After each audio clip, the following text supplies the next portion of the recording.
Hello guys, happy weekend. So weekend ngayon, wala kang magawa kasi 2 days kaming naka off from work. So naboboard ako sa kaka-stay sa bahay, kaya sabi ko sa asawa ko, let's go out and let's take a walk with our babies, fur babies. So ayan, pumunta kami dito sa isang battlefield.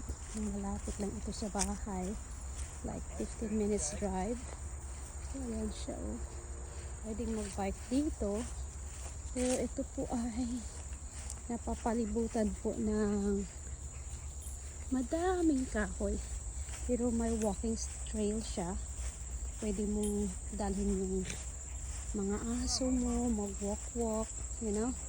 Hindi mainit kasi ito po ay napakadaming kahoy sa gilid. Kaya ganda dito, fresh na fresh ang hangin, at saka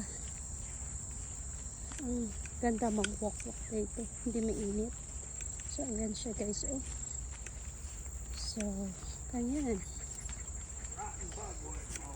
So yan yung madami kasi ditong walking trails guys, bike trail, ang dami, ang ganda. Yung hindi lang maganda, hindi ako marunong mag-bike, kaya hindi kami nagpa-bike. Hindi kasi ako marunong mag-balance. So binilhan ako ng asawa ko ng training wheels, pero hindi pa rin ako marunong mag-bike, ewan ko ba. So it's okay, maganda din itong exercise, walking, diba? So ayan.